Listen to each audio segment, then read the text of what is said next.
अरे आज पीने की दावत है यारो, चांद पर बैठ कर हम पिएंगे। आज पीने की दावत है यारो,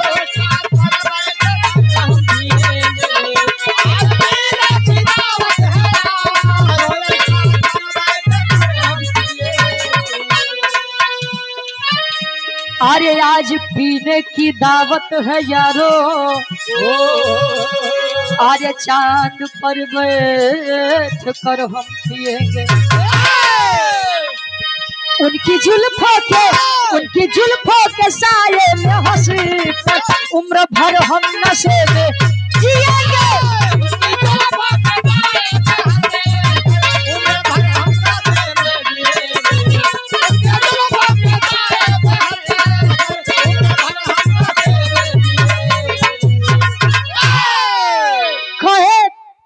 आज पीने की दावत है यारो, चांद पर बैठकर हम पिएंगे।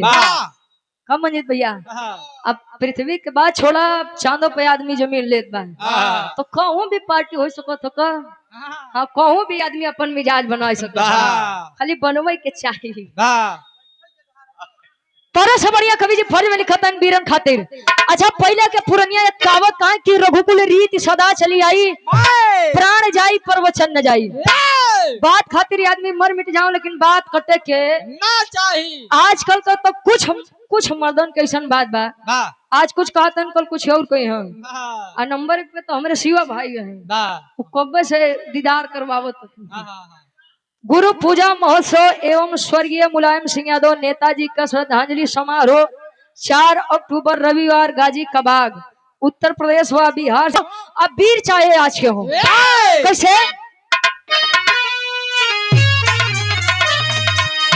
राकेश यादव भैया शाहपुर से टाइल्स वाले 100 रुपया बहुत बहुत धन्यवाद। कहे कैसे,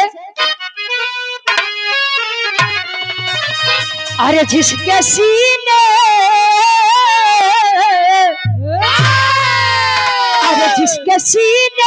में जलता हो शोला, पानी फौलाद बनकर जिएगा। जिसके सीने में जलता हो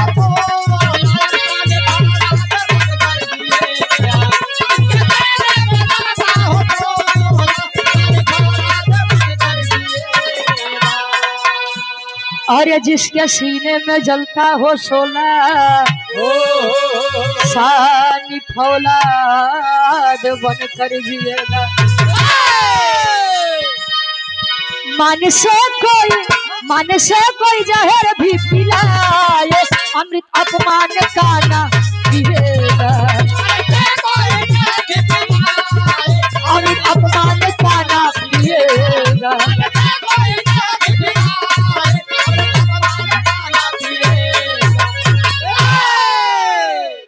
जिसके सीने में जलता हो शोला, सानी फौलाद बनकर जिएगा। मान से कोई जहर भी पिलाए, अमृत अपमान का ना पिएगा। अच्छा, पहले के लोग एक बात कहा कि नारद एक ऐसा व्यक्ति रहे, अरविंद भैया, नारद एक ऐसा व्यक्ति रहे जो यहाँ के खबर वहां तक, वहां के खबर यहाँ तक पहुँचावे। लेकिन आज के समय में हर घर में 2 नारद जन्म लेते हैं।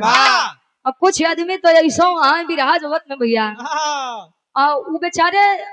अच्छा, कुछ तो आदमी हाँ जो जोड़ी बने के गावत है। अच्छा, केहू आयोजक के अगर उनके नहीं उनकर पसंद बा, अरे महाराज उनके का बोलावत है, हमार जोड़ी उनके साथे ज्यादा फिट बा, वो नहीं के बोला बढ़िया से बिरहा बीत जाये। हम कहते तोहरे पार्टनर के आदमी नहीं बोलावत तो तू मत जा, लेकिन काहे के केहू के कार्यक्रम कटवाओ थे भाई। अच्छा, कुछ आदमी बिरहा में हो वहाँ, चलो भैया हम 4000 ले ले, उनके 8000 में हम बुलवा दे। वो अपन है, वो दूसरे के ठेका लेके बैठा आई हो एक वीर है भाई, और वीर के सत नमन बा जब आदमी कटवावत है बिरहा के प्रोग्राम। कहानी के शुरुआत कवि जी जौहरी छंद से लिखा था, कैसे बुल्लू गुरुजी वाली, बुल्लू गुरुजी वाली चाल लेंगे। अरे भैया बैठी जा, देखा है कमेटी का आदेश, ये सुना दे फिर सुना दे, हमार बड़का भैया है। हाँ हाँ, कसम से सुना दे, माइक कसम सुना दे, बैठे जा। आई कहानी का शुरुआत बा।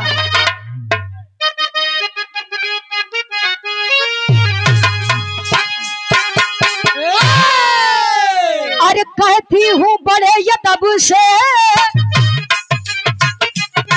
ये बिल्कुल बात सही है। सोनमा जैसे सुंदर नारी धरती पर नहीं कहीं है। अरे चर्चा थी चारों ओरी, चंदा से सुंदर सोनमा, केवला को चिंता रहती ना लागे जादू तो नवा। ए भैया है चर्चा थी चारों ओरी, और सोनमा जब सुंदर नारी धरती पर कही। आल्हा के मेहरारू रानी सोनमा वह समय कितनी खूबसूरत लड़की रहे कि यहाँ से लेके देश दूर दूर तक ओकरे जैसा सुंदर कोनो लड़की नहीं रहे। यहाँ से लेके वहां तक राजधानी तक तो खबर हुआ कि आल्हा के मेहरारू सोनमा से बढ़िया कोनो लड़की। पहले के समय में आप लोग जाना था कि बियाह शादी हो जाए, अगर रास्ते से लड़की जात बा अगर केहू के नजर पड़ जाओ लड़की मन के भाई जा तो जान ला मार पीट पउतारी हो जाए। लेकिन लड़की बदे अच्छा इतिहास गवाह बा कि झगड़ा खाली तीन चीज बदे भवा, जर जोरू जमीन। अब पहले के समय में ज्यादा झगड़ा तो यह मेहरुआ के चक्कर में होता रहा। खो ए भैया अजब पथरी के राजा ज्वाला सिंह के खबर ला कि आल्हा के पत्नी सोनमा से खूबसूरत कोनो लड़की नहीं बात है। आज ज्वाला सिंह के मन में भी प्रेम जागत बा सोनमा खातिर। कैसे तनी सा उठा के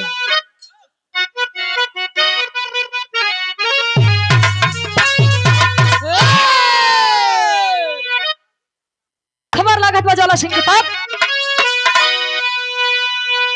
और ज्वाला को खबर लगी जब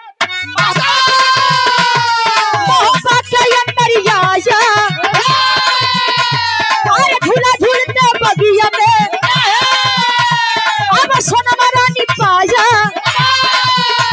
ज्वाला की मनसा पढ़कर जब पानी को फटकारी, खबरदार हो जाओ मैं वीर पुरुष की नारी।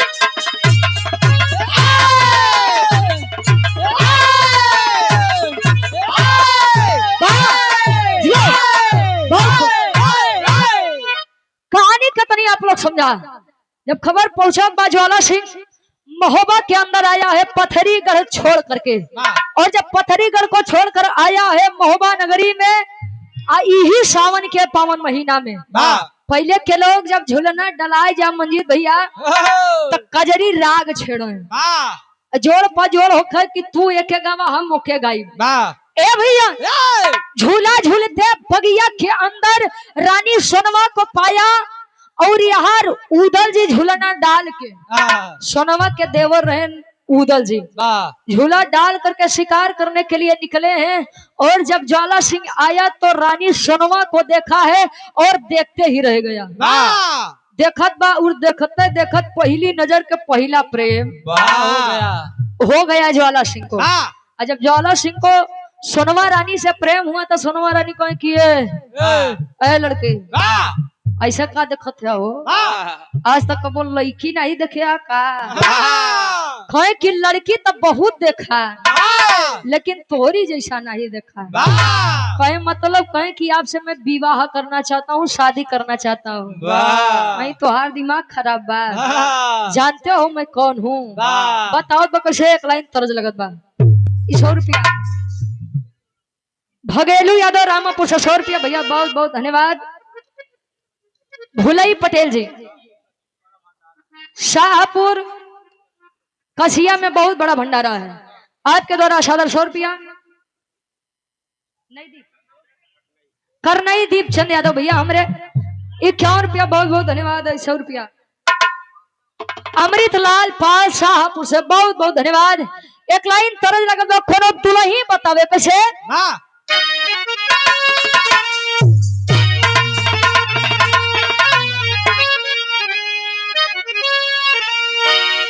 आर्य तय ममा तखैली, आर्य ममा तखैली, आई कोई लड़िया खिंच के मारली रे दगिया लगी रे गई।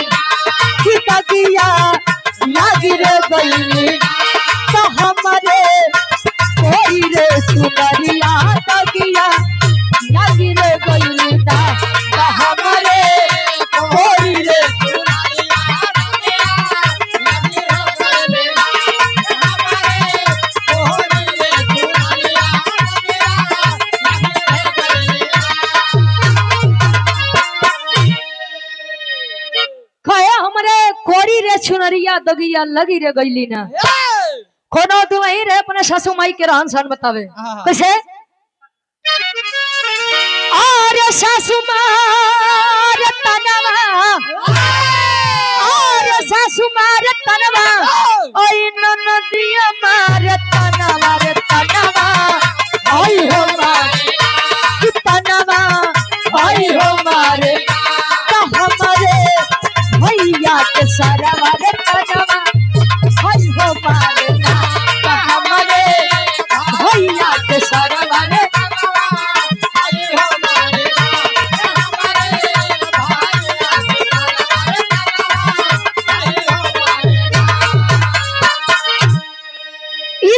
सासू ननद भौजाई दुल्हा दुल्ही के बात रहे ए भैया आया है जब पथरी गढ़ छोड़ करके महोबा नगरी में आल्हा की पत्नी सनमा को झूला झूलते देखा है तो अपने मन में विचार करत बा कामी के मन में काम देव जब प्रकट हुए चलो कहा कैसे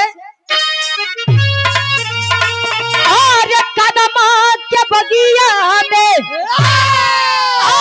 कदमा के बगिया में आइल बेईमानवा जहाँ झूलनवा झूले जहाँ झूलनवा झूले तकसिया होली रात सोनवा जहाँ झूलनवा झूले ना तकसिया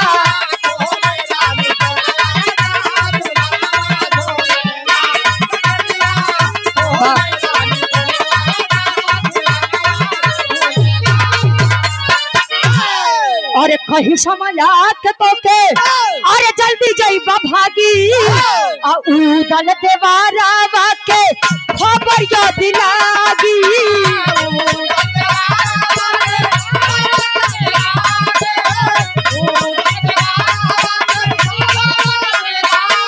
तेगवा चला के कटी है तेगवा चला के कटी है लड़के माया बनवा जहाँ झूलनवा झूले जहाँ झूलनवा झूले तकसिया होली रानी सोनवा जहाँ झूलनवा झूले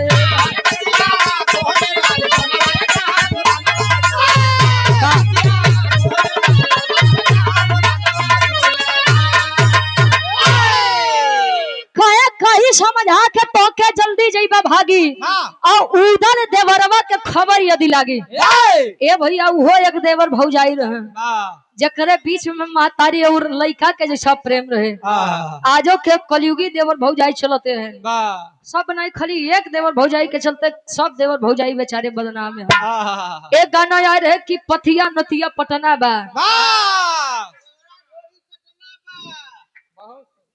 अच्छा तनी से गीत और बदला कहे कि घरे अइबा जे बलम ना बहेरवा से त दिलवा लगा ले अच्छा आज फिर अच्छा तनी का ये गाना है कि देवर जब खूबसूरत बा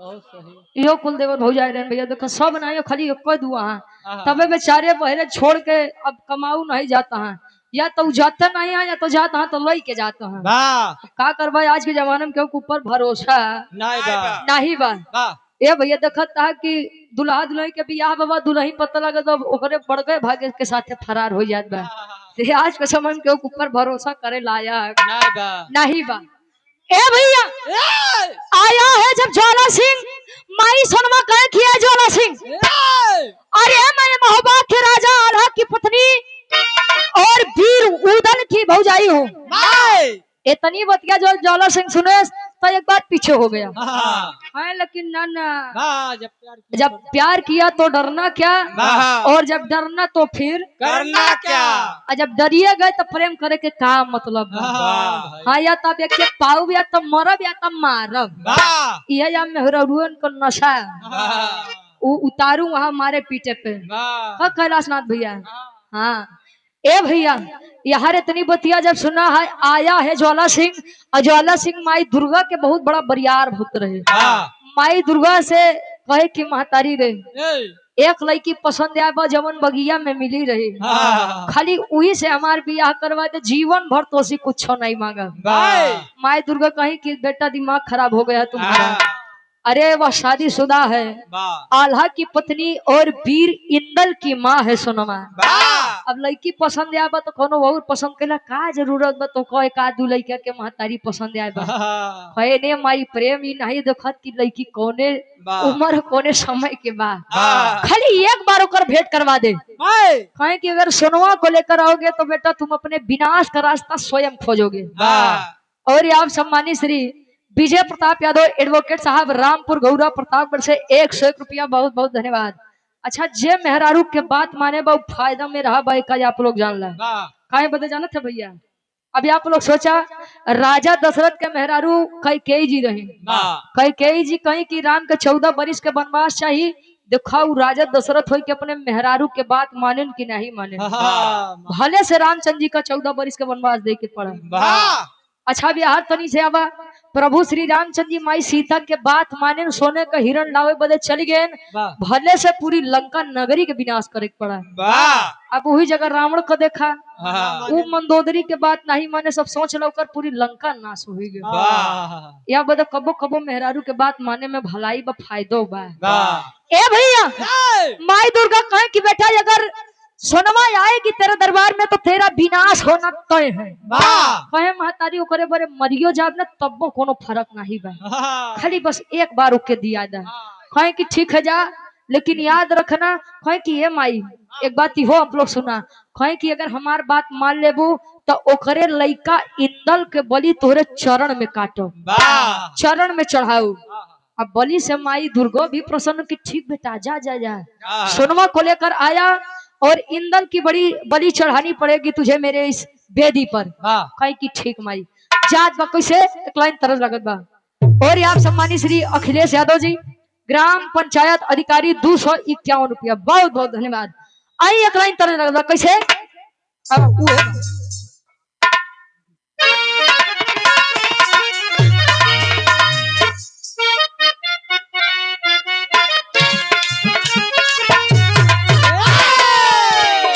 अबे सुन मेरा तमन्ना की हम गवनवा नहीं जा पीछे पड़ल ये हिर बेईमनवा हम गवनवा नहीं जा।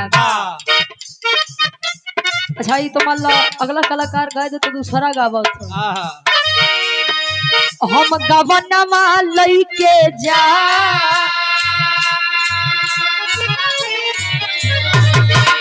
भैया हम गवनवा लइके जा हम गवनवा लइके जा चाहे फाटी परे यही रनवा हम गवनवा लइके जा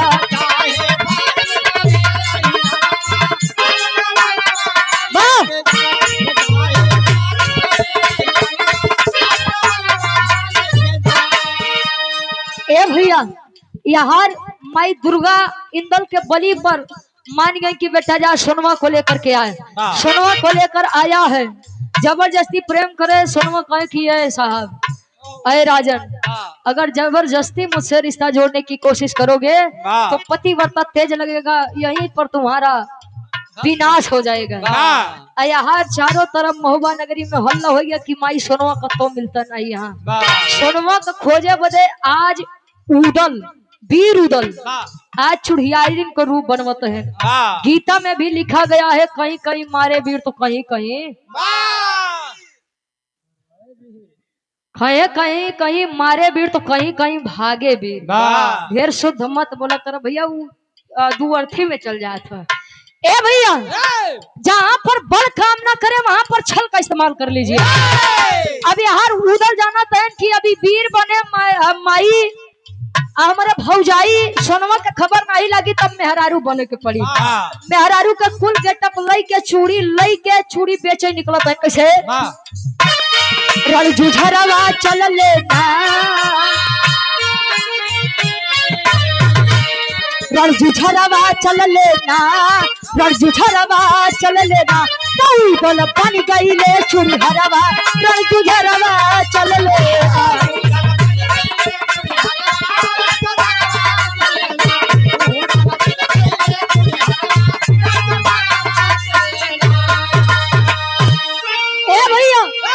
उदल चुड़ियारिन का रूप लेके चूड़ी बेचत है आ चूड़ी बेचत हैं, धीरे धीरे पहुंचत हैं पथरीगढ़ ज्वाला सिंह के दरबार में। आ जब ज्वाला सिंह के दरबार में पहुंचत हैं तो यार सोनमा जी पहले के मेहरारू लंबा घूंघट करत रही, काहे बदे जानत है यार? अच्छा तू देखा जाते रहा पहलन का मेहरारू यह सब मुंह तो पर है कि खाली उनके संस्कार रहे कि अपने उस ससुर के जो ठौते के चिन्हत रहे। ए भैया सोनवा रानी मुंह तोप के बैठी यही राज दरबार में। ज्वाला सिंह के एक बिटिया रहे जेकर नाम सुगा पंखनी बताया गया। सुगा पंखनी सोनमा के बड़ी देखभाल करे है कि बिटिया रे ढेर दिन हो गया कि चूड़ी उड़ी नहीं पड़ रही तनी से चूड़ियारी नहीं बहु के बोलाए लिया बा। जब उ चूड़ियारी रूपी उदल आवत है तले माई सोनवा के जब कलाई पकड़त है तले होत का